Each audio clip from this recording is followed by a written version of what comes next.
revue de presse.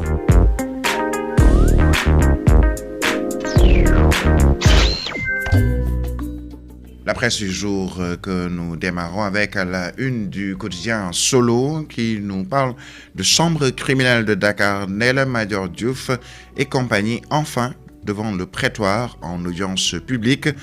Visite à Carrefour Médical, le Premier ministre Ousmane Sonko et son homologue de la Mauritanie au cœur de la souveraineté pharmaceutique selon le quotidien Solo.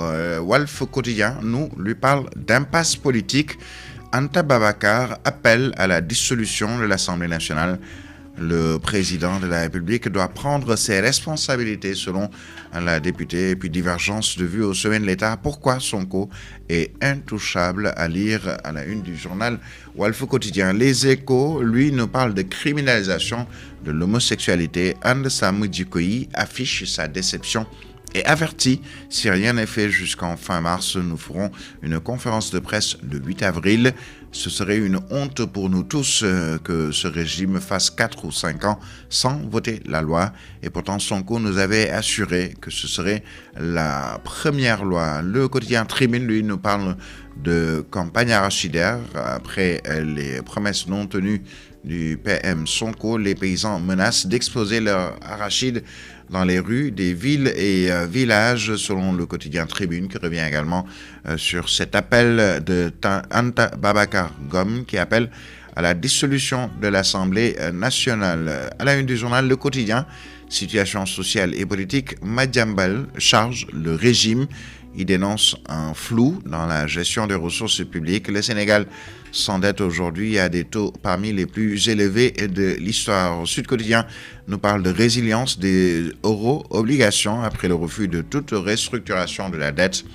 Les marchés réévaluent-ils le risque sénégalais?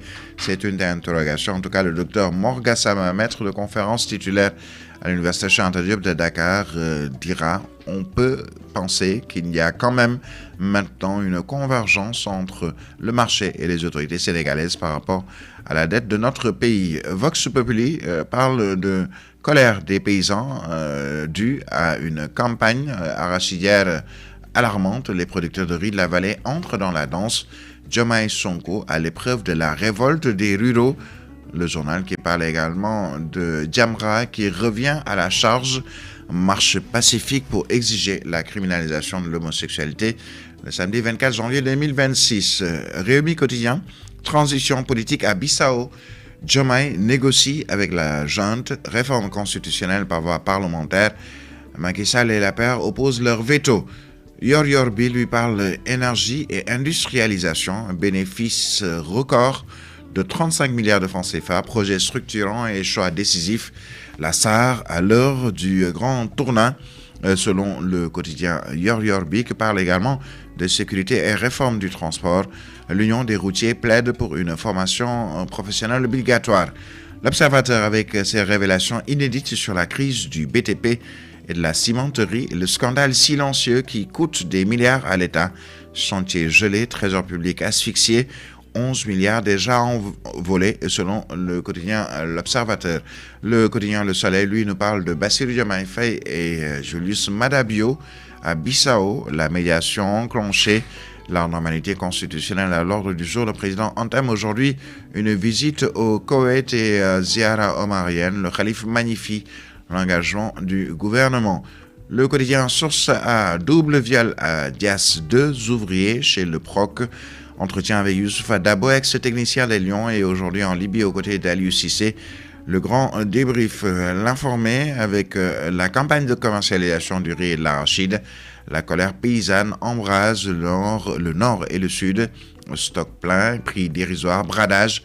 Les producteurs au bord de l'asphyxie. Direct News avec à sa une Cheikh Abdou Bara Dolly Mbacké, local 2027. Mes ambitions pour Touba. Libération qui revient sur la mort de Cheikh Touré au Ghana. L'enquête cerne Cunette et sa filière. Pirogue échouée sur la plage de Mbatal. L'enquête des gendarmes révèle une tragédie. Le point actu, affaire Softcare, 1001 questions autour d'une agitation suspecte.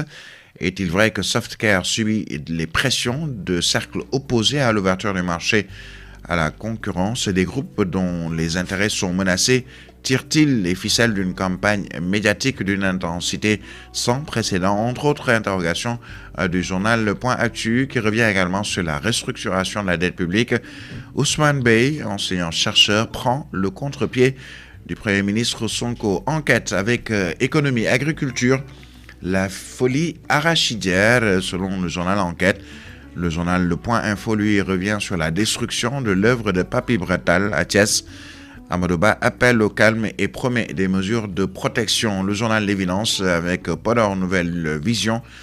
Mamoudou Essal présente ses ambitions pour le département.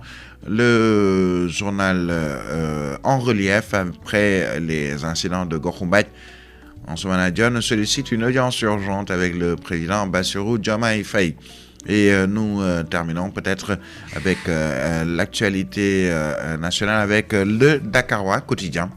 Le FDR, la plateforme des paysans du Sénégal, les producteurs sur la campagne arachidière dénoncent un énorme flop selon le journal. Et puis licenciement déguisé, décision administrative floue et abusive, grincement de dents à Anamo. Et les quotidiens sportifs qui nous sont parvenus pour boucler la boucle avec quelques notes sportives. Par exemple, dans le quotidien Les Échos, demi-finale Cannes, les Lions encore face à l'Égypte. Le journal Le Quotidien nous parle de Cannes, une demi au laser. Sénégal-Égypte, c'est mercredi à Tanger. Vox Populi, Sénégal-Égypte, le remake de la finale de 2022. Le journal Source A qui est revenu notamment sur le grand débrief avec Youssoupha Dabo, ex-technicien des Lions, aujourd'hui en Libye aux côtés d'Aliou Cissé. Autre quotidien qui parle également sport avec l'acte 3 à Tanger selon Enquête avec les retrouvailles Sénégal-Égypte. Et Tribune Sport de 35 à 3 millions de francs CFA, cela concerne la subvention de l'État. Le tacle du ministère des Sports à l'ANPS. Record pour terminer avec la CAN 2025 Sénégal-Égypte en demi-finale. Comme on se retrouve, historique, 5 matchs en CAN, 2 victoires chacun.